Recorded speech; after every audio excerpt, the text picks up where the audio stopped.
मी वैचारिक पद्धतीचं विचार मांडत असतो, मी कथा गोष्ट सांगत नाही। आता मी काय सांगतो ऐका। पहिल्या भागात आपण पाहिले शहाजीराजांचं कर्तृत्व व मुत्सद्देगिरी। आता यापुढील भागात आपण बघणार आहोत राजमाता जिजाऊ व छत्रपती शिवाजी महाराजांनी कशी स्वराज्याची मांडणी केली। सर्वप्रथम पुणे नगर वाचन मंदिर संस्थेच्या वतीनं मी आपल्या सर्वांचं मनपूर्वक स्वागत करतो। एका विशेष निमित्तानं आपण आज इथे एकत्र जमलेलो आहोत। महाराष्ट्राचं आराध्य दैवत छत्रपती शिवाजी महाराज यांचा 350वा शिवराज्याभिषेक दिन हा 6 जून 2024 रोजी हा संपन्न झाला आणि त्या निमित्ताने आज या ठिकाणी ज्येष्ठ इतिहास संशोधक, शिवचरित्राचे व्याख्याते, मोडी तज्ञ आणि पुरातत्व दुर्ग अभ्यासक माननीय पांडुरंगजी बलकवडे यांचे शिवाजी महाराजांचे विचार आणि त्यांची राजनीती या विषयावरती त्यांचे मनोगत ऐकण्याकरता आपण इथे एकत्र जमलेलो आहोत। मी पुन्हा एकदा सर्वांचं स्वागत करतो। या शिवाजी महाराजांच्या या कार्याचं तत्वरूपी तुमच्या समोर चिंतन मांडत आहोत की ज्याचा फार महत्त्वाचा माझ्या आयुष्याच्या 50 वर्षाच्या संशोधनाचं आणि अभ्यासाचं हे सार आहे असं मला वाटतं। 1642 साली जिजाऊ शिवबांना पुण्यात घेऊन आले। त्यावेळेस पुण्याची आपल्या पुण्यनगरीची अवस्था काय? शहाजीराजाची राजधानी असलेल्या पुण्यावर आदिलशाही सत्तेने आक्रमण केलं होतं आणि संपूर्ण पुणे आणि पुणे प्रांत जाळून विखेरा केलेला। या पुण्यामध्ये एकही घर राहिलेलं नव्हतं। इथं शेती संपूर्ण जाळून टाकलेली आहे आणि जाळून टाकलेल्या पुण्याच्या वस्तीवर, ज्याला पांढरी म्हणतात, त्या उद्ध्वस्त पुण्याच्या पांढरीवर एक उलटी पहार ठोकली होती आणि तिला एक फाटका दोडा टांगून ठेवला होता आणि दवंडी पेटवली होती आणि इथं गाढवाचा नांगर फिरवलेला होता आणि या नगराला, ह्या भूमीला अपवित्र केलं होतं आणि अशी दवंडी पेटवली होती की या नगरामध्ये पुन्हा कुणालाही वस्ती करून राहता येणार नाही आणि जो कोण राहण्याचा प्रयत्न करेल त्याच्या घरावर गाढवाचा असाच नांगर फिरेल, असं शापित केलेलं हे पुण्यनगरी आणि जिजाऊ अशा पुण्यनगरीमध्ये आलेले आहेत। आणि मग पहिलं कार्य काय केलं असेल तर यवनांनी उद्ध्वस्त केलेलं अवघ्या महाराष्ट्राचं आराध्य गणेश, कसबा गणपती, हे मंदिर उद्ध्वस्त झालेलं होतं। श्री गणेशाची मूर्ती आपण आत्ताच पंढरपूरमध्ये बघितलं की शत्रूचे आक्रमण होणार की मग आमच्या मूर्त्या उचलायच्या आणि बळदामध्ये लपवून ठेवायच्या आणि अशा पद्धतीने कसबा गणपतीची मूर्ती एका बळदामध्ये पुजाऱ्यांनी, ठकाऱ्यांनी लपवली होती। आणि तुम्हाला आश्चर्य वाटेल, अगदी 20 वर्षांपूर्वी कसबा गणपतीच्या गर्भगृहापासून साधारण 20 फुटावर ठकारांच्या जुन्या वाड्याच्या तळघरात मला एक फोडलेली, म्हणजे ज्याला भग्न केलेली मूर्ती सापडली की जी आपल्याला आपल्या भारत इतिहास संशोधक मंडळामध्ये पाहायला मिळेल। अशी परिस्थिती आहे आणि असं म्हटलंय की मूर्ती लपवलेली आहे। आता ती कशी होती मलाही माहीत नाही आणि मंदिर उद्ध्वस्त झालेलं आहे। जिजाऊंनी पहिल्यांदा कसबा गणपती मंदिराचा जीर्णोद्धार केला आणि शिवबांच्या हस्ते श्री गणेशाची पुनर्स्थापना करून आपल्या कार्याचा श्री गणेशा म्हणजे शुभारंभ केला।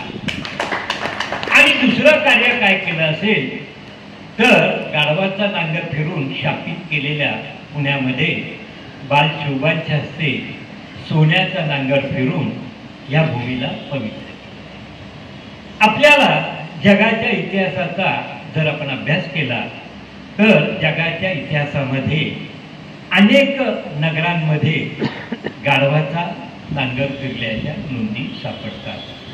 सर्व संस्कृतींमध्ये अशी गाढवाचा नांगर फिरवण्याची पद्धत, एखाद्या नगराला शत्रूच्या प्रदेशाला शापित करण्याची परंपरा होती. आपल्याला आश्चर्य वाटते, रोम शहरावर गाढवाचा नांगर फिरला होता. तो शेवटचा.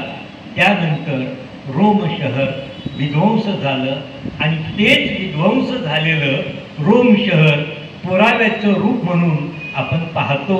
त्यानंतर त्या रोम शहराची पुनर्निर्मिती झाली नाही, अशी अनेक नगरांची स्थिती आहे. परंतु जगाच्या इतिहासात गाढवाचा नांगर फिरून शापित केलेल्या भूमीमध्ये सोन्याचा नांगर फिरण्याची आणि त्या भूमीला पवित्र करण्याची जगाच्या इतिहासातली ही एकमेव घटना आहे. म्हणजे बघा, क्रांती कशाला म्हणतात, म्हणजे उत्तुंग ध्येय आणि एका क्रांतीची ही वाटचाल आहे. आणि मग जिजाऊंनी पुण्याची पुनर्वसाहत केली.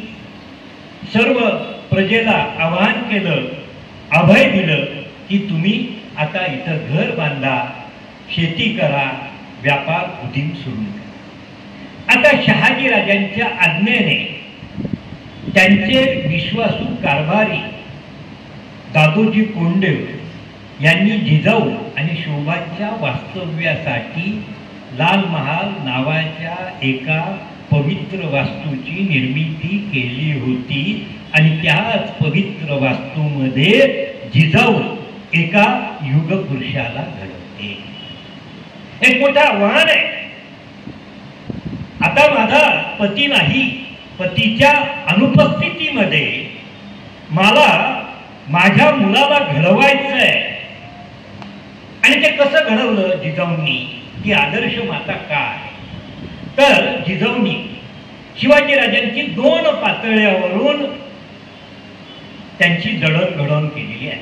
पहिलं की त्याच्यामध्ये एक आदर्श राज्यकर्ता म्हणून आणि त्याच्यामध्ये एक महान सेनापती घडवा.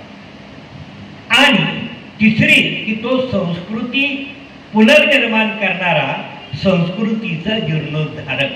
3 पातळ्यांवर जिजाऊ शिवबांची जडणघडण करतायत. पहिली आदर्श राज्यकर्ता, महान सेनापती आणि संस्कृतीचा जीर्णोद्धारक. शिवाजी महाराजांची 3 पातळीवर जिजाऊंनी जडणघडण. आता ही कशी केली तर जिजाऊंनी शिवबांच्या समोर रामायण महाभारताचा उपनिषद याचा आदर्श ठेवला. म्हणजे प्रभू रामचंद्र आणि भगवान श्रीकृष्णांचा आदर्श ठेवलेला आहे. म्हणजे त्यांना रामायण आणि महाभारत सांगितलेलं आहे. आणि तत्कालीन सगळे आपल्या धर्मासाठी आदर्श वाटणाऱ्या ग्रंथांचं त्यांच्याकडून वाचन आणि चिंतन मनन घडून आणलेलं आहे. आणि त्या महान दैवतांचा, त्या आदर्श व्यक्तींचा की ज्यांना आपण दैवत्व दिलं, त्यांच्या आदर्शाचा वारसा त्यांच्यात निर्माण करण्याची प्रेरणा. दुसरी बाजू. आणि मग त्यांना आदर्श राज्यकर्ता कसा करावा, मग त्याला न्यायनीती, अर्थनीती, त्यानंतर भाषाशास्त्र शिकवलं. आणि त्याचबरोबर त्यांच्यामध्ये महान सेनापती निर्माण व्हावा म्हणून शस्त्रविद्या, अश्वविद्या आणि दुर्गशास्त्र सांगितले. म्हणजे यातून शिवबा घडतायत आणि शिवबा यातून घडतायत. आता शिवाजी महाराज आपल्या वडिलांच्या उद्ध्वस्त झालेल्या जहागिरीची पुन्हा नंदनवन करायचं आहे, हे ध्येय त्यांच्यासमोर जिजाऊंनी ठेवलेलं आहे. आणि त्याची वाटचाल आता शिवबांनी सुरू केलेली आहे. आणि त्यासाठी दादोजी कोंडदेवांसारखा एक चांगला कुशल प्रशासक की जो शहाजीराजांच्या विश्वासाला पात्र ठरलेला आहे, तो त्यांना मार्गदर्शन करतोय. मी काय सांगतोय, अशा महान ज्या जगातल्या विभूती असतात ना, त्यांना कुणी एक गुरु नसतो, लक्षात ठेवा. आपण माणसं आहेत ना, फार अगदी अल्पबुद्धीचा असतो. ज्या महान व्यक्ती असतात ना त्या किडा मुंगीलाही आपलं गुरु करतात. जगामध्ये जे जे काही चांगलं आहे ते आत्मसात करतात, त्याच व्यक्ती महान होतात. त्यामुळे त्यांना गुरु असा एक व्यक्ती नसतो. जगात जे जे चांगलं आहे ते स्वीकारण्याचं त्यांची मानसिकता आणि तयारी असते. आणि म्हणून शिवाजी राजांना एक गुरु नाही, जे कोण समाजात आदर्श आहेत, मग तुकोबाराय असतील, मग तिकडं कुठेतरी नंतरच्या काळात आलेले समर्थ रामदास, अनेक संत सत्पुरुष ऋषी मुनी संत या किंवा कोणी आदर्श सेनापती यांचा ते आदर्श घेतात. त्यामुळे कोणीही शिवाजी महाराजांचं एका व्यक्तीला गुरु ठरवण्याचं भानगड करू नये. आणि जिजाऊ तर माताच आहे. प्रत्येकाची आई ही त्याची आद्य गुरु असतेच असते. वडील आद्य गुरुच असतात. तरी देखील आपण आपल्या मुलांना शाळेत पाठवतो ना, म्हणजे अनेक गुरूंचं मार्गदर्शन आपल्याला लाभावं आपल्या मुलाला, अशी आपली भूमिका असते. अशा दृष्टिकोनातून आपण त्या विषयाकडे पाहतो. आणि आता बघा, आपल्या वडिलांची जहागीर उद्ध्वस्त झालेली आहे आणि त्याला पुनर्नंदनवन करायचं आहे. आणि मग पहिला प्रयत्न काय केला तर शिवाजी राजांनी त्या शिवबांनी आपल्या सर्व इथल्या जमीनदारांना, की जे लोकप्रतिनिधी आहेत, म्हणजे ज्यांना म्हणतात वतनदार, देशमुख, देशपांडे, पाटील, कुलकर्णी, चौगुला, की जे इथले लोकप्रतिनिधी आहेत, म्हणजे जसं नगरसेवक, आमदार, खासदार, हे खरं तर लोकप्रतिनिधी आहे. लोकांचं दुःख राजदरबारी शासन व्यवस्थेकडं मांडायचं आणि जनतेला न्याय मिळवून देणं हे लोकप्रतिनिधींचं कर्तव्य असतं. तसं पाटील, कुलकर्णी, देशमुख, देशपांडे यांचं ते कर्तव्य होतं. ते वतनदार म्हणजे लोकप्रतिनिधी होते, परंतु दुर्दैवाने ज्या शासन व्यवस्थेच्या नियंत्रणाखाली त्यांना राहणं भाग पडलं होतं त्या अन्यायकारी होत्या. त्यामुळे या सर्व व्यवस्थेला, या लोकप्रतिनिधींना आपल्या कर्तव्याचा विसर पडला होता आणि एक प्रकारे त्या राज्यकर्त्यांच्या अन्यायाचे ते भागीदार झालेले होते. म्हणजे तेही प्रत्यक्ष अप्रत्यक्षपणाने अन्याय करत होते.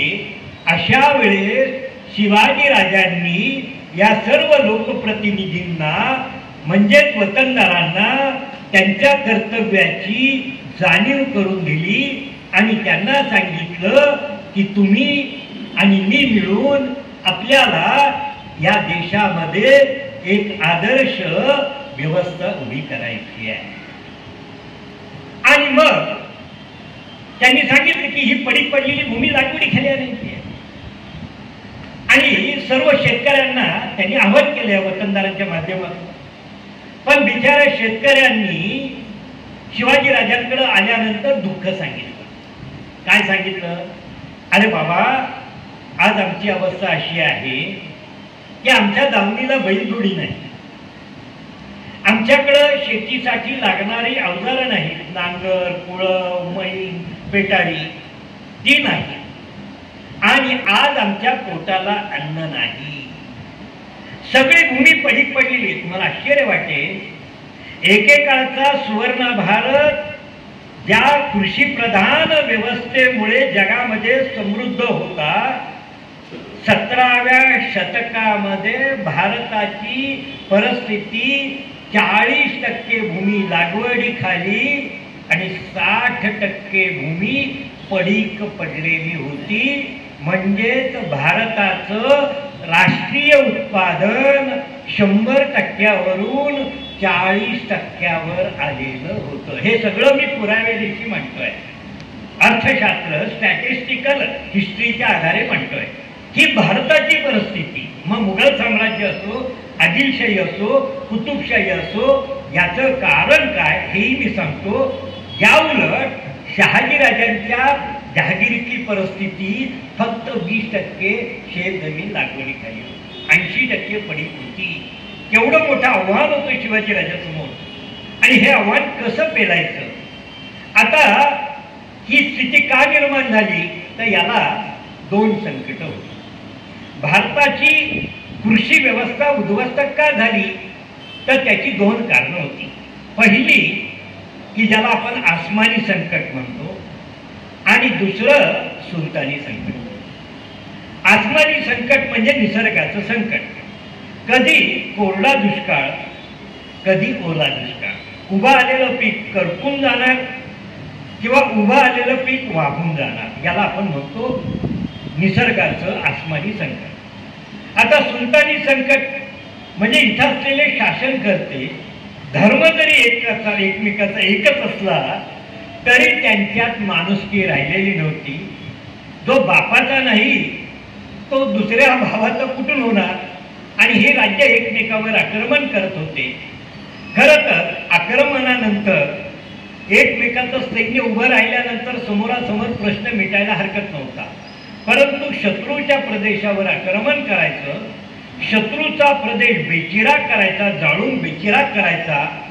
एवढंच नव्हे तर शत्रूच्या प्रजेवर आक्रमण करून त्यांना कैद करायचं आणि भर बाजारामध्ये जनावरांसारखं विकून टाकायचं आणि त्याच्यातून नफा कमवायचा.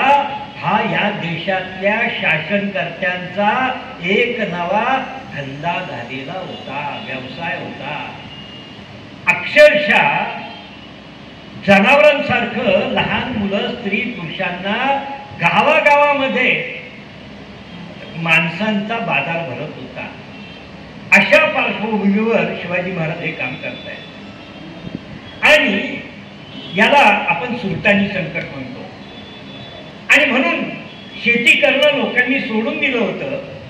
शेती करण्यापेक्षा दररोज मजुरी करायची, जे शेरभर 200 धान्य मिळेल ते आणायचं आणि अर्धपोटी आपल्या कुटुंबासह रात्री उपाशी झोपायचं, अशी हिंदुस्थानची स्थिती होती. हे सगळं बदलायचं आहे. आणि मग हे बदललं कसं जाणार याचं चिंतन शोभा करतोय. शिवाजी महाराजांचं वेगळेपण काय आहे, तो परिस्थितीचा अभ्यास करतो आणि परिस्थितीवर मात करण्यासाठी पर्याय शोधतो. वाईट काय आहे आणि त्याला चांगला पर्याय कसा द्यायचा याचं चिंतन करणारा हा एक आदर्श राज्यकर्ता आहे. आणि मग त्यांनी काय केलं, शेतकऱ्यांना आवाहन केलं. शेतकऱ्यांनी दुःख सांगितल्यानंतर शिवबांनी पहिल्यांदा आपल्या शेतकऱ्यांना असं जाहीर आश्वासन दिलं, काळजी करण्याचं कारण नाही. पुण्याला मी येत असताना माझ्या वडिलांनी माझ्या या भावी कार्यासाठी म्हणून मला काही अर्थसहाय्य म्हणजे पुंजी दिलेले आहे, खजिना दिलेला आहे आणि तो सगळा पैसा मी या सत्कार्यासाठी लावणार आहे. आणि तो कसा, तर त्यांनी शेतकऱ्यांना सांगितलं की ज्याच्या दावणीला बैलजोडी नाही त्याला बैलजोडी मिळेल, ज्याच्याकडे अवजार नाही त्याला अवजारं मिळतील, ज्याच्याकडं बियाणं नाही त्याला उत्कृष्ट दर्जाची बियाणं मिळेल, आणि ज्याला संध्याकाळची भ्रांत आहे. आता बघा, शेती करायची म्हटली तर काही एक महिनाभर मे महिन्यात शेताची वजवणी करावी लागते, बी पेरावं लागतं आणि 4 महिन्यानंतर आपल्या घरात पीक येते. बी पेरल्यापासून वजवणी केल्यापासून जर 4 महिन्यानंतर आपल्या घरात धान्य येणार असेल तर 4 महिने खायचं काय. म्हणून शिवाजी महाराजांनी सांगितलं की तुम्हाला बैलजोडी दिली, अवजारं दिली, बियाणं दिलं आणि 4 महिने पुरेल एवढं प्रत्येक शेतकऱ्याला धान्य दिलेलं आहे. माझ्या राज्यामध्ये एकही व्यक्ती उपाशी झोपणार नाही, अशी व्यवस्था ह्या राजांनी केलेली आहे. आणि सगळ्या समस्या मिटल्या. पण इथंच हा राजा थांबला नाही. त्याने शेतकऱ्याला आवाहन केलं की पडीक पडलेली शेती लागवडीखाली आणणं कष्टाचं काम असतं आणि म्हणून जो शेतकरी पडीक भूमी लागवडीखाली आणेल त्याला 5 वर्ष सारा टॅक्स फ्री. तुम्हाला आश्चर्य वाटेल, आपल्या देशामध्ये 17व्या शतकात किती कर होता, सारा किती होता, तर तुम्हाला पोर्तुगीज राज्यात तो 50% होता, तर इस्लामिक सत्तांमध्ये तो 65 ते 66% होता. 50% निम्मा सारा अधिक 15% जिजिया.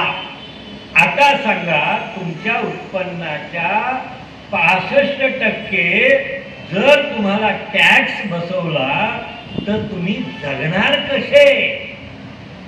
अशा उलट शिवाजी राजा सांगतो की माझ्या राज्यातल्या शेतकऱ्याला 5 वर्ष मी करमुक्त करणार आहे, एकही पैसा टॅक्स नाही.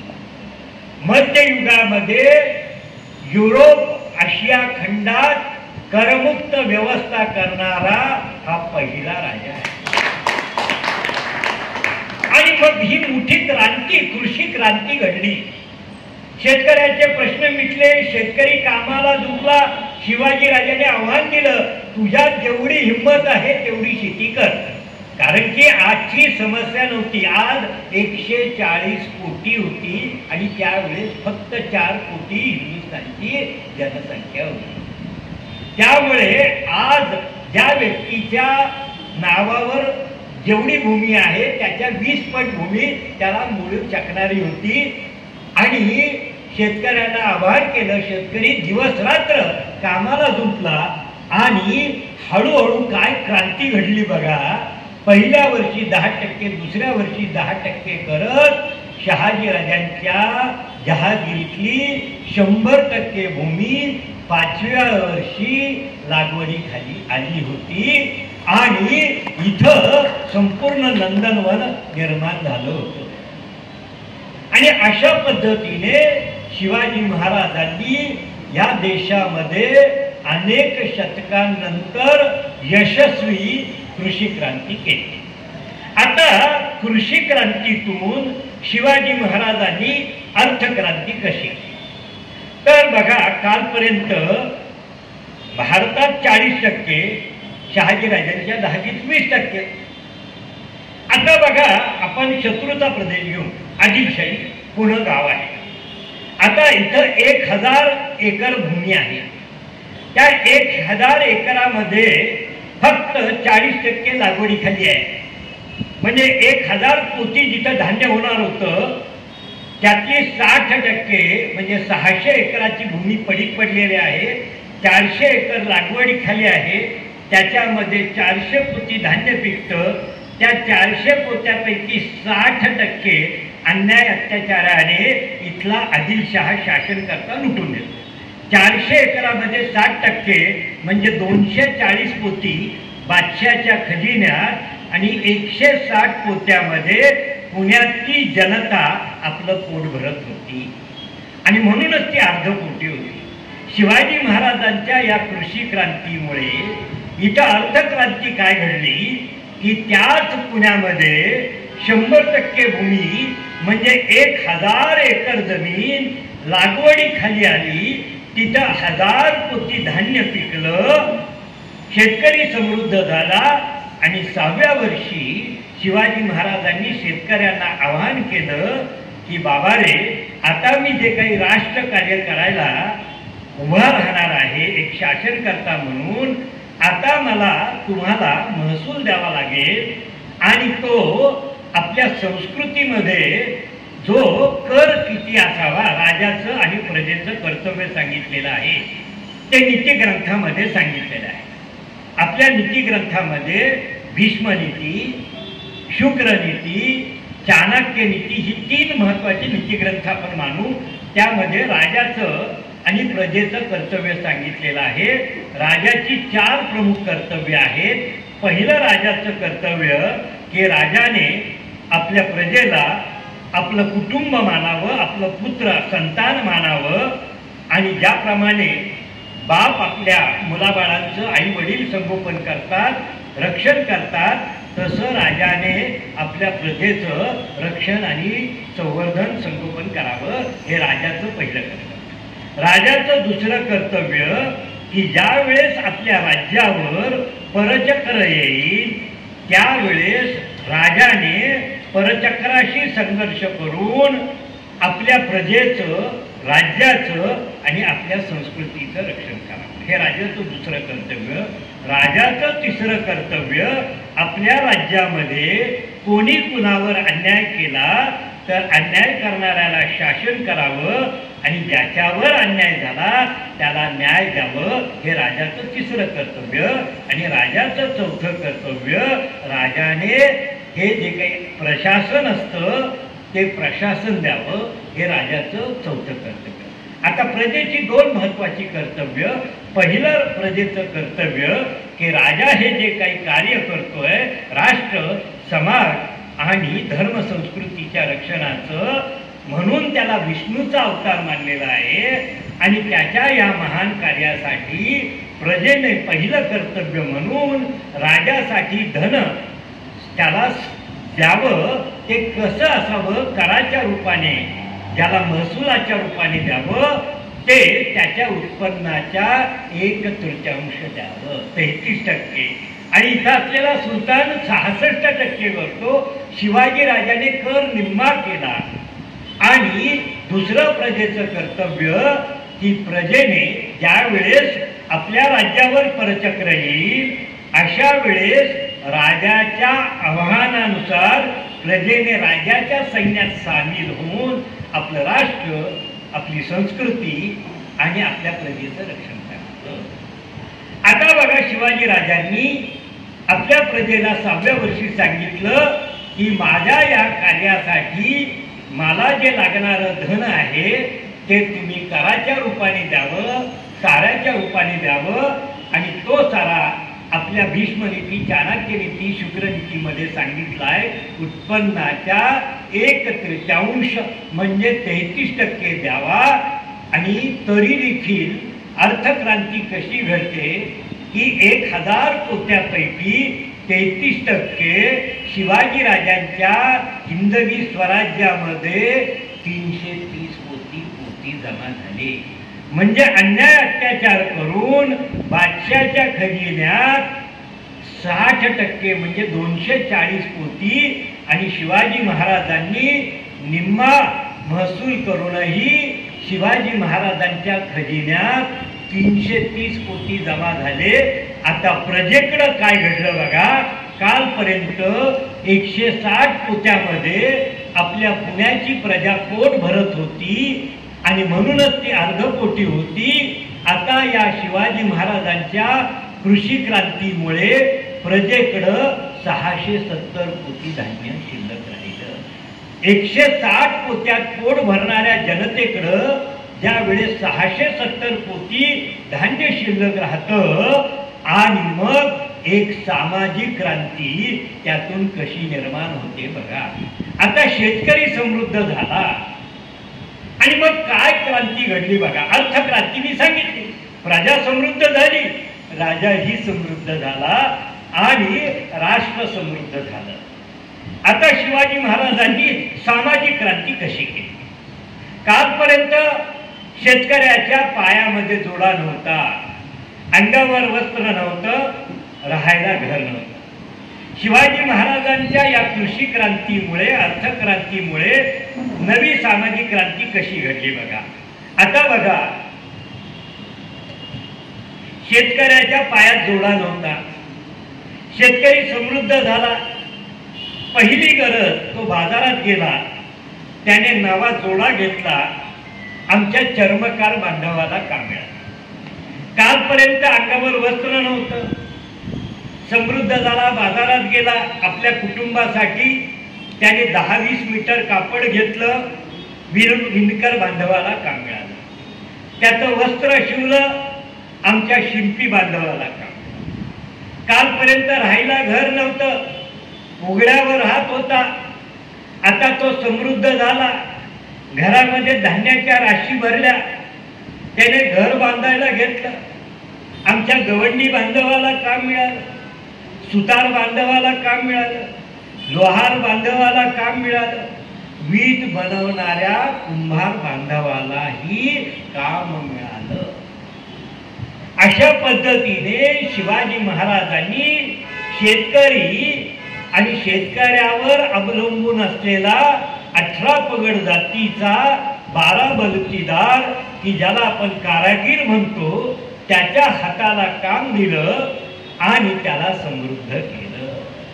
अनेक शतकांनंतर या देशामध्ये अशाच पद्धतीने सर्व कष्टकरी आणि शेतकरी समाज एकाच वेळेस सुखी समृद्ध झालेला शिवाजी महाराजांच्या राज्यात आपल्याला पाहायला मिळाला. आणि मग सांस्कृतिक सामाजिक क्रांती कशी घडली?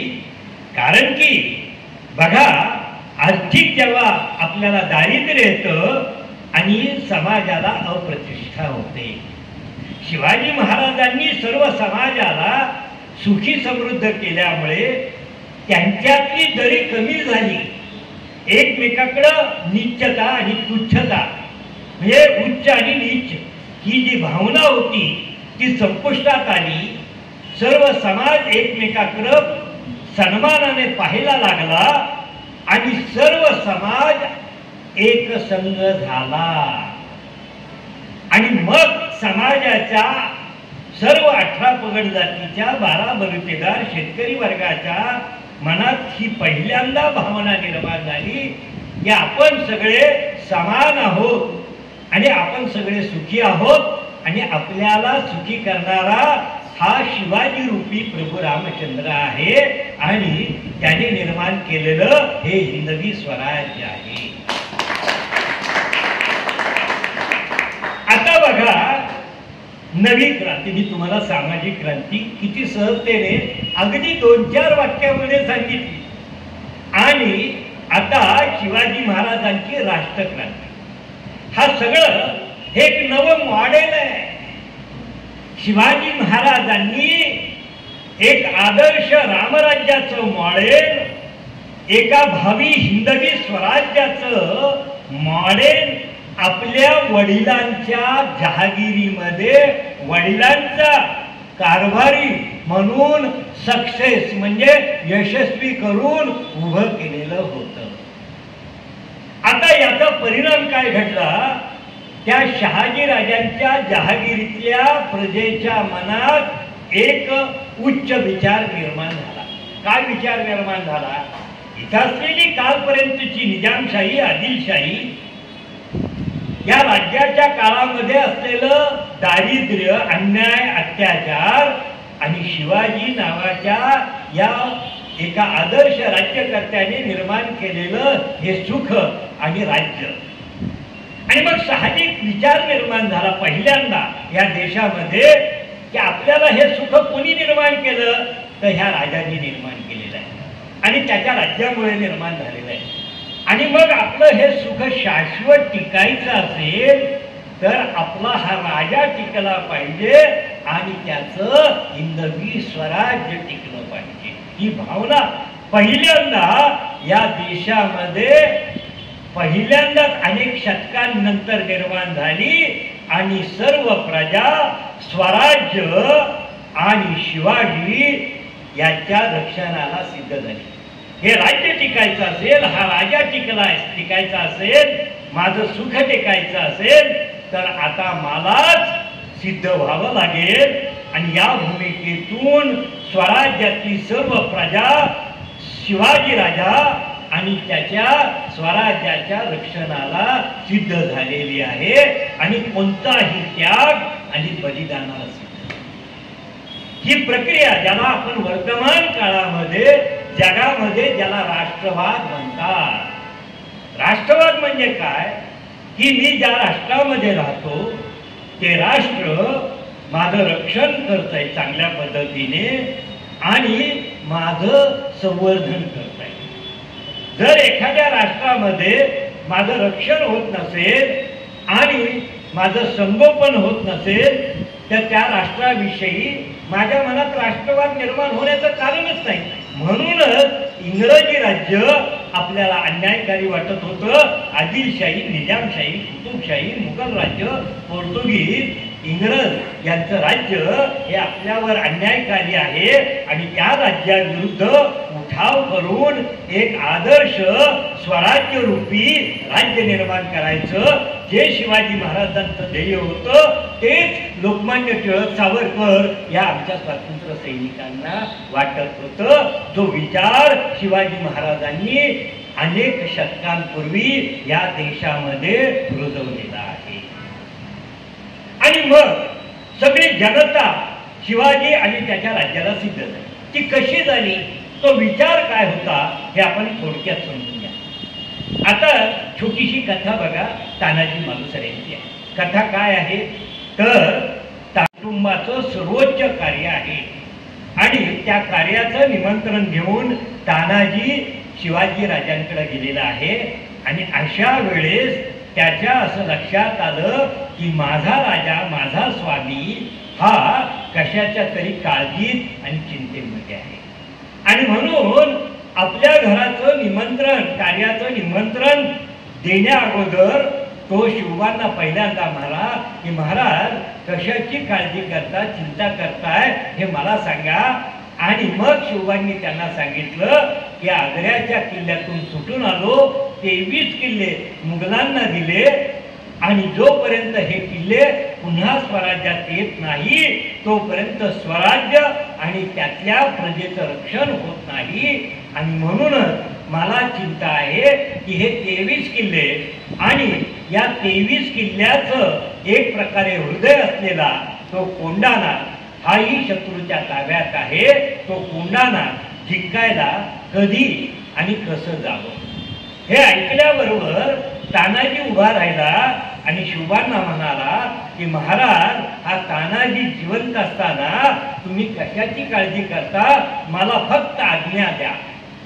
आणि मग शिवाजी राजांनी त्याला समजावून सांगण्याचा प्रयत्न केला, अरे तुझ्या मुलाचं लग्न म्हणजे तुझ्या कुटुंबातलं सर्वोच्च कार्य आहे. आता त्यावेळेस तुला पाठवणं आणि तुला ही कामगिरी सांगणं मला योग्य वाटत नाही. मी योग्य व्यक्तीची निवड करल. अशा वेळेस तानाजी तिथं हट्टाला पेटला आणि त्यांनी शपथ घेतली की महाराज आधी लगीन कोंढाण्याचं मत माझ्या राहिलं. वाक्य किती सोपं आहे, अगदी साधं वाक्य वाटणारं हे वाक्य आहे. पण या वाक्यामध्ये शिवरायांच्या हिंदवी स्वराज्याचं एक मोठं तत्वज्ञान ब्रीद वाक्य आहे. काय वाक्य आहे, काय तत्वज्ञान आहे की एखाद्या राष्ट्रातला अगदी सामान्यातल्या सामान्य तळागाळातला सामान्य मनुष्य आपल्या घरातलं सर्वोच्च कार्य बाजूला सारून राष्ट्रकार्यासाठी ज्या वेळेस कोणताही त्याग आणि बलिदानाला सिद्ध होतो त्या राष्ट्राला जगातली कोणतीही शक्ती कदापि पराभूत करू शकत नाही. हा तत्वज्ञान, हा विचार तानाजी मालुसऱ्यांच्या त्या एका वाक्यातून आपल्याला मांडला गेल्याचा दिसून येतो. आणि तानाजी मालुसऱ्यांनी त्या प्रसंगी त्या कोंढाण्यासाठी आपलं बलिदान दिलं. आणि असंच तत्वज्ञान आपल्याला बाजी प्रभूंच्या त्या शब्दातून दिसून येतं की पन्हाळ्यावरून शिवाजी महाराज सुटले, शत्रू पाठीशी लागला, कोणत्याही क्षणी शत्रू आपल्याला गाठणार आहे. शत्रूची प्रचंड संख्या, त्याच्याकडे असलेलं सामर्थ्य विचारात घेऊन शिवाजी राजांनी त्या घोडखिंडीसारख्या दुर्गम ठिकाणी शत्रूशी संघर्ष करण्याचा निर्णय घेतल्यानंतर बाजी प्रभू समोर आला आणि त्यांनी शिवबांना विनंती केली की महाराज काही सैन्य घेऊन मी शत्रूला इथं थोपून ठेवतो, आपण विशाळगडाच्या आश्रयाला जावं. हे ऐकल्यानंतर शिवबा तिथं हसले आणि म्हणाले, का बरं असं करायचं, मी एवढा भित्र आहे का, एवढा स्वार्थी आहे का, तुम्हाला शत्रूशी लढायला म्हणजे मृत्यूच्या दारात सोडून मी पळून जावं एवढा का मी स्वार्थी आहे. हे कदापि घडणार नाही. आपण सगळ्यांनी मिळून शत्रूशी इथं संघर्ष करायचा आहे. हे ऐकल्याबरोबर बाजी प्रभू आणि तिथं असलेले सगळे मावळे एकाच वेळेस शिवबांच्या समोर एक आव्हान देतात. त्यांना काय सांगतात, महाराज आमची आण आहे, आमची शपथ आहे, तुम्हाला जावंच लागणार आहे, तुम्हाला जावंच लागणार आहे. महाराज तुम्ही जगलात तर हे स्वराज्य जगणार आहे. महाराज तुम्ही जगलात तर हा धर्म ही संस्कृती जगणार आहे. महाराज तुम्ही जगलात तर हा हिंदू समाज जगणार आहे. आम्हासारखे लाख गेले तरी बेहत्तर तुम्हासारखा लाखाचा पोशिंदा जगला. बाबांनो, काय हा उच्च विचार एखाद्या राष्ट्रामध्ये ज्यावेळेस असा विचार निर्माण होतो त्यावेळेस ते राष्ट्र महान होतं. आणि अशा पद्धतीने शिवाजी महाराज आणि त्यांच्या सहकाऱ्यांच्या विचारातून एक उत्तुंग असं एका महान राष्ट्राचा विचार निर्माण झाला होता. आणि बाजी प्रभूंनी आणि त्यांच्या सहकाऱ्यांनी आपलं बलिदान देऊन त्या स्वराज्य रूपाचं आणि शुभांचं रक्षण केलं. म्हणून हा इतिहास घडलेला. 1674 मध्ये शिवाजी महाराज ज्यावेळेस तो राज्याभिषेक करतात आणि त्या राज्याभिषेकाच्या माध्यमातून नागा भट्ट सांगतात हे राजा, अनेक शतक या देशाला एकही हिंदू राजा अधिकृत पाहायला मिळालेला नाही. तुझ्या रूपाने एक हिंदू राजा, एक महान आदर्श राजा की जो आपल्या महान संस्कृतीच्या आदर्शावर वाटचाल करणार आहे, त्याला एक राज्याभिषेक करून अधिकृतपणाचा एक नवा आविष्कार देण्याची आवश्यकता आहे. हिंदूंच्या मनामध्ये एक नवा अशा तुझ्या राज्याभिषेकाच्या रूपाने एक नवी चेतना, प्रेरणा मिळणार आहे. आणि या देशातल्या प्रत्येक राज्यकर्त्याला या देशामध्ये एक हिंदू अधिकृत असा एक राज्यकर्ता निर्माण झालेला आहे. याची एक नवी दिशा मिळणार आहे. आणि म्हणून तुला हिंदू धर्मशास्त्राप्रमाणे त्या महान वारसाप्रमाणे राज्याभिषेक करावा लागेल. आणि अशा पद्धतीने शिवाजी महाराजांनी कुठल्याही स्वार्थातून नाही, एका उत्तुंग ध्येयाने तो राज्याभिषेक करून घेतलेला आहे. आणि त्या राज्याभिषेका प्रसंगी त्या सिंहासनाच्या पायऱ्या चढत असताना शिवाजी महाराजांच्या मनात या स्वराज्याच्या निर्मितीसाठी ज्या ज्या माझ्या सहकार्याने ते बलिदान दिलेलं आहे त्याचं स्मरण करून शिवाजी महाराज निश्चितच गतीवरून आलेले आहे. तो तानाजी मालुसरे असेल, बाजी प्रभू असेल, तो बाजी बांदल असेल, कृष्णाजी असेल, तो बाजी पासलकर असेल, या प्रत्येक आपल्या सहकार्याचं शिवाजी राजांच्या मनात त्या मंगल प्रसंगी स्मरण झालेलं आहे. ते ऋण शिवाजी महाराजांच्या मनात उभं राहिलेलं आहे. आणि असा तो प्रसंग आहे. आणि अशा पद्धतीने शिवाजी महाराज आता बघा ही राज्य करायचा, परंतु तो विचार कधीही संपू शकत नाही असा तो महान विचार आहे.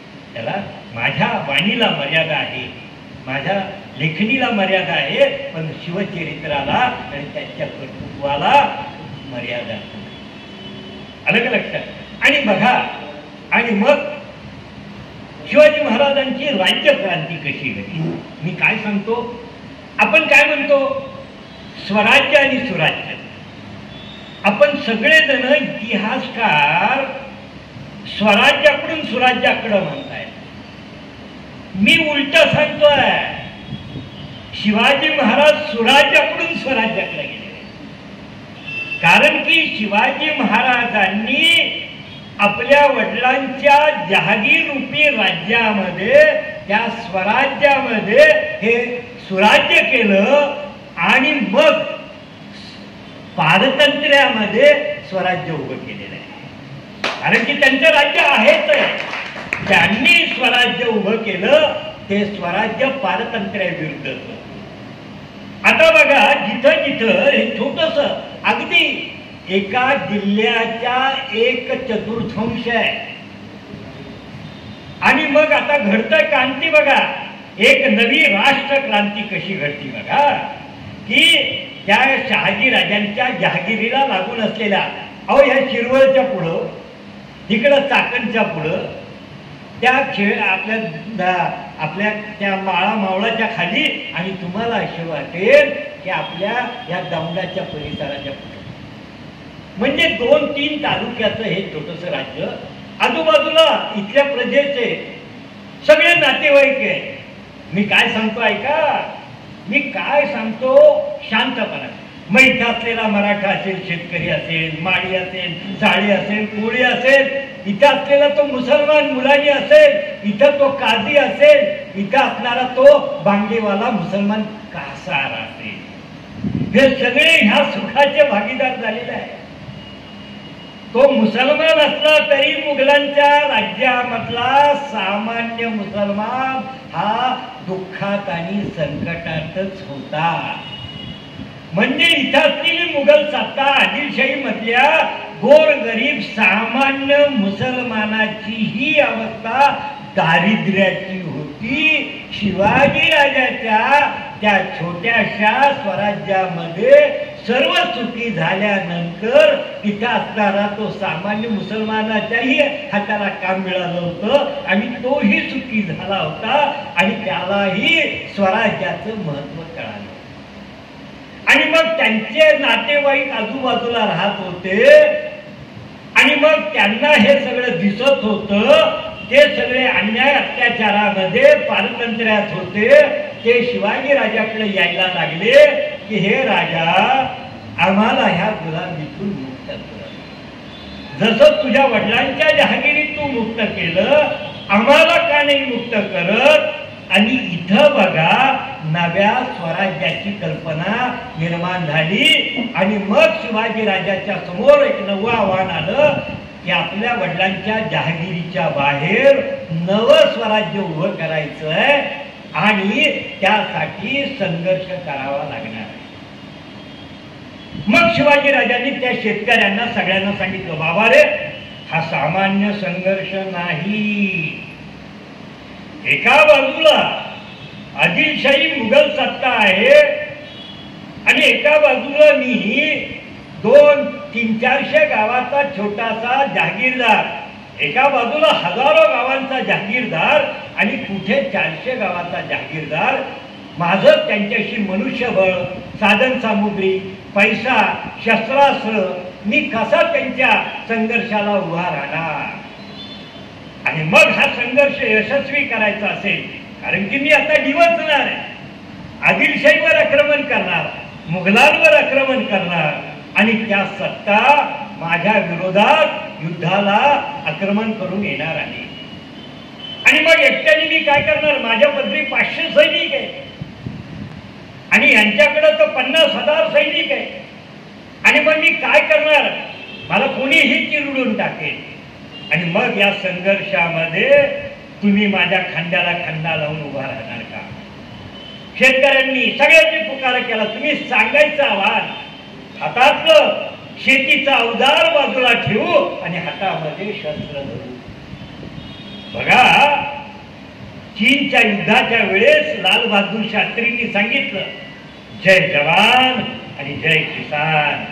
350 वर्षांपूर्वी जय दिवान जय किसान ही घोषणा देऊन शेतकऱ्याच्या, बलुतेदाराच्या, 18 पगड जातीच्या प्रत्येक व्यक्तीच्या हातात त्याच्या त्या आयुधाशिवाय शस्त्र देणारा जगातला हा पहिला राजा आहे. जनता आता बघा कशी जनता काय करते बघा, तुम्हाला कळ. हा विचारच कोणी केला नाही, हा कोणी विचारच मांडत नाही. आणि म्हणून मी सांगतो शेवटचं की आता बघा काय म्हणलं की आता युद्ध सुरू झाली. 1648 साली फतेखानाची स्वारी झाली. कारण शिवाजीने तोरणा जिंकला. कारण की शहाजी राजांच्या जहागिरीतले किल्ले हे केंद्रीय सत्तेच्या ताब्यात होते. जहागीर शहाजी राजांची, पण किल्ले आदिलशाहच्या ताब्यात. आणि शिवाजी राजांनी किल्ले जिंकायला सुरुवात केली. आदिलशाह चिडला आणि पहिलं आक्रमण झालं 1648 फतेखान. पहिल्या युद्धाला सुरुवात, अफजल खान. आता शिवाजी राजाचा सैनिक कसा होता मी सांगतो. शिवाजी राजाचे 2 प्रकारचे सैनिक आहे. एक युद्धासाठीच. आता शिवाजी राजांनी हा लढा यशस्वी कसा करायचा? आणि मग शिवाजी राजांनी आपल्या शेकडो वर्षाच्या भारतीय युद्धशास्त्राचा अभ्यास केला. आणि तो अभ्यास कसा होता? पहिलं, आमच्या सगळ्या नीती ग्रंथात सांगितलंय क्षत्रियाचं कर्तव्य की ज्या वेळेस शत्रूने आपल्याला आव्हान दिलं तर त्याच्याशी लढणं हे माझं आद्य कर्तव्य आहे. आणि म्हणून शत्रू संख्येने किती आहे याचा विचार न करता, शत्रूचं सामर्थ्य कशाचं आहे याचा विचार न करता, शत्रूने आव्हान दिलं म्हणून शत्रूशी लढायला गेले आणि भारतीय क्षत्रियांचा पराभव झालेला आहे. कारण की या देशावर चालून आलेला मग तो तैमूर शाह असेल, तो चंगेज खान असेल, तो मोहम्मद घोरी असेल, तो अल्लाउद्दीन खिलजी असेल, यांची संख्या लाखाच्या भाषेत होती. आणि इथं लढणारे आमचे हिंदू राज्यकर्ते छोटे छोट्या राज्य होती, कुणाच्या पदरी 2000, कुणाच्या पदरी 5000. संघटित व्हायचं नाही. एकदा संघटित झाले, पृथ्वीराज चव्हाणाच्या नेतृत्वाखाली संघटित झाले आणि त्यांनी मोहम्मद घोरीचा पराभव केला. पण त्यानंतर पृथ्वीराज चव्हाण आणि जयचंद राठोड आपापसात भांडायला लागले आणि जयचंद राठोडाने मोहम्मद घोरीला पृथ्वीराजाचा बदला घेण्यासाठी आमंत्रित केलं. आणि अशा पद्धतीने भारताचा इतिहास बघितला तर सगळे हिंदू राज्यकर्ते संघटित होत नाही आणि त्यांची तेवढी शक्ती नाही आणि म्हणूनच या परकीयांना यश मिळत होतं. आणि मग शिवाजी राजांनी आपल्या पारंपरिक युद्धशास्त्राचा अभ्यास केला की हा विषम लढा यशस्वी करायचा आहे आणि तो देखील माझ्याकडे मनुष्यबळ कमी, शस्त्रसामुग्री कमी, साधन सामुग्री कमी, पैसा कमी आणि तरी यशस्वी व्हायचा आहे. आणि मग त्यांनी त्याची सूत्र शोधलं. पहिला लढा की गनिमी कावा, गोरिला वॉरफेअर वर्तमान काळात म्हणतात. गनिमी कावा म्हणजे कमीत कमी ह्या सगळं असताना यशस्वी. आणि मग मी लढणार कसं तर शत्रूने सर्व सामर्थ्यानिशी जय्यत तयारी करून आला आणि त्याने मला आव्हान दिलं म्हणून मी त्याच्याशी लढायला उघड्या मैदानात जाणार नाही, तर मी माझ्या अनुकूल वेळेस आणि माझ्या अनुकूल युद्धभूमीवरच शत्रूशी लढणार.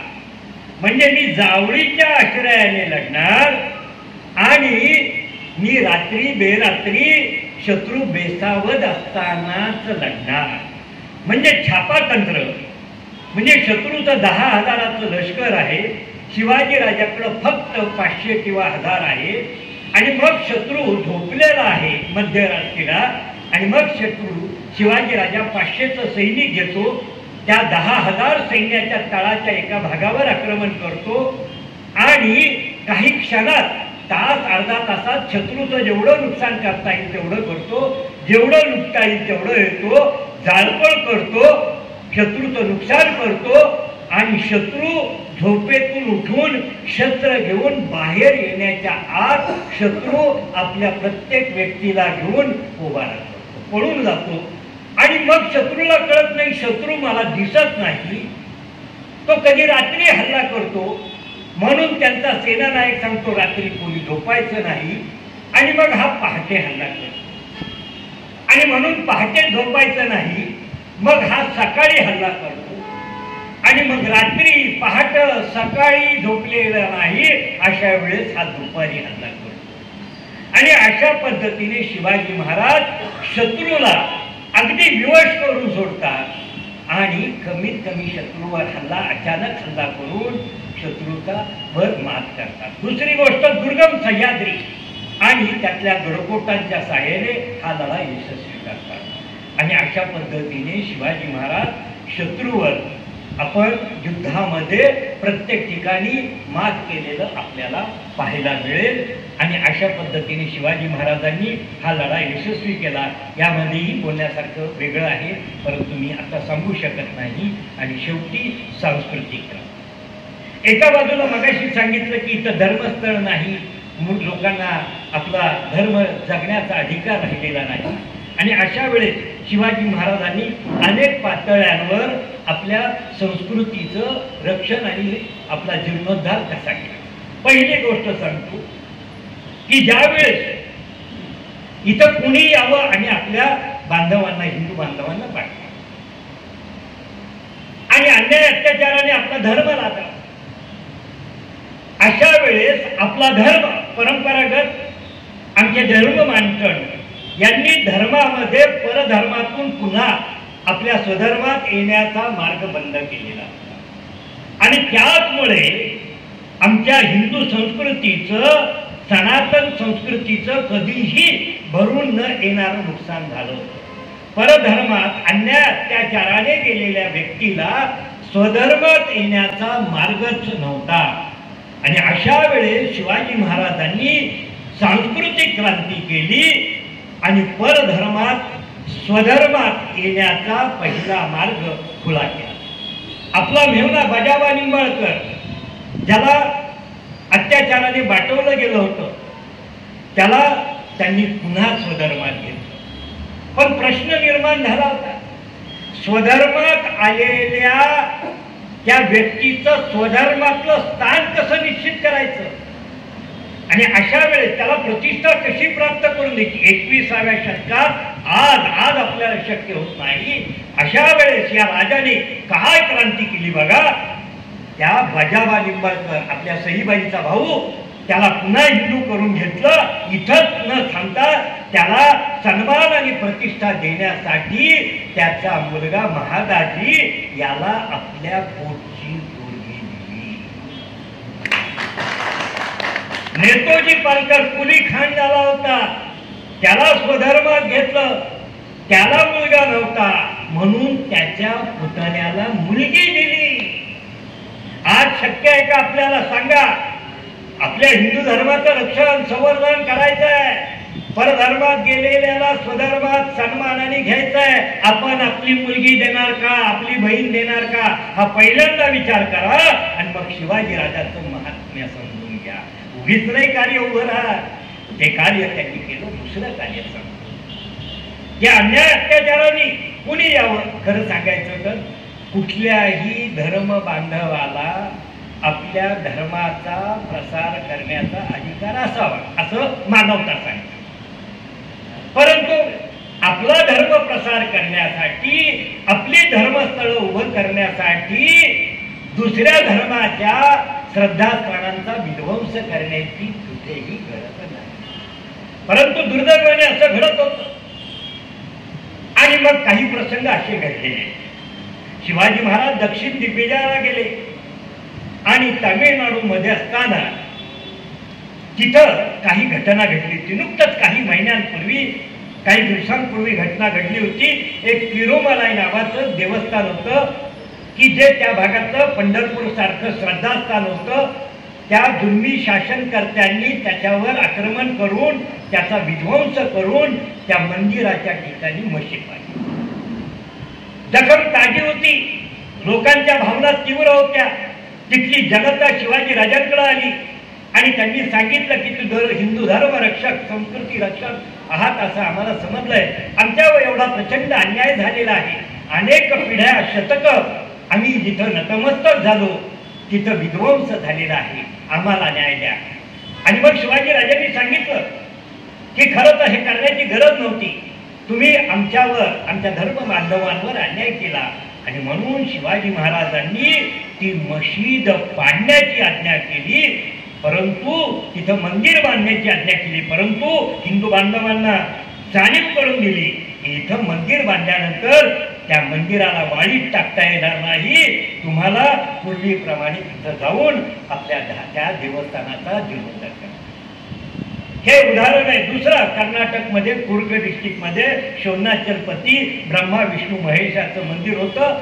तिथं आदिलशाही सत्तेने नुकतंच काही दिवसांपूर्वी आक्रमण करून तिथंही मशीद बांधली होती. शिवाजी महाराजांनी ती मशीद पाडून पुन्हा मंदिर बांधायला सांगितलं. आणि तिसरं उदाहरण गोव्यामध्ये पोर्तुगीजांनी गोव्याची आराध्य दैवत सप्तकोटेश्वराचा विध्वंस केला होता. शिवाजी महाराजांनी गोव्यावर आक्रमण केल्यानंतर सप्तकोटेश्वराचा जप. आता याला कधीही अन्याय म्हणता येणार नाही, हा न्याय आहे. परंतु याचा अर्थ शिवाजी महाराज सांगतात, मी पुन्हा सांगतो, मूळची मशीद पाडून तिथं कधीही मंदिर बांधण्याची शिवाजी महाराजांनी, म्हणजे मूळची मशीद पाडायची नाही. पण जर कोणी आमचं मंदिर पाडून मशीद पाडणार, मंदिर बांधणार असाल तर मंदिर मशीद पाडायला आणि पुन्हा मंदिर बांधायला मी किंवा माझे वंशज माडे पुढे पाहणार नाहीत. ती आमची राजनीती आहे, त्याला कुणालाही अन्याय म्हणता येणार नाही. आता बघा, एका गोव्याच्या पादऱ्याने, तिथं 4 पादरी होते, हजारो लोकांना त्यांच्यावर धर्म लादला. ज्याने धर्म स्वीकारला नाही झाडाला बांधून शेकडो लोकांना जिवंत जाळलं. ही गोष्ट शिवबांना समजली.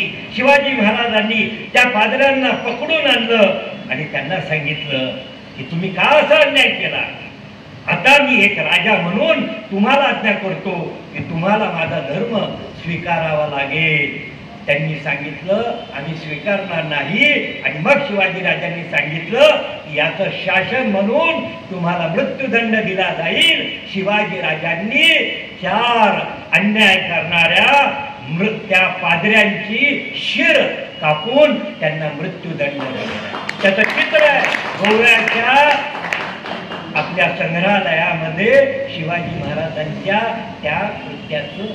आता हा शिवाजी राजा वेगळा. आता सांगतो शेवटची गोष्ट की शिवाजी महाराजांनी परचक्रामुळे आपली भाषा हिंदू आपल्या मराठी भाषेवर ती भाषा थोपवण्याचा प्रयत्न झाला होता. आणि म्हणून शिवाजी महाराजांनी राज्य व्यवहार कोश निर्माण करून या परकीय भाषा जी मराठी भाषेवर तिचं आक्रमण झालं होतं. तुम्हाला आश्चर्य वाटेल, आपण जी नावं वाचतो फडणीस, सबनीस, चिटणीस, आपल्या वाकेडीस, कारखानीस, ही सगळी नावं ही पर्शियन आहे. निविस म्हणजे कारकून, त्या विभागाचा अधिकारी. ही नावं आज आपल्या समाजाने स्वीकारलेली आहे. अशी नावं प्रचलित झाली होती आणि म्हणून शिवाजी महाराजांनी त्यांना प्रतिशब्द दिले आणि त्यासाठी राज्य व्यवहार कोश केला आणि आपल्या भाषेचीही शुद्धी करण्याचा प्रयत्न केला. आणि अशा पद्धतीने शिवाजी महाराजांनी सांस्कृतिक क्रांती करून आपल्या संस्कृतीचा जीर्णोद्धार केला.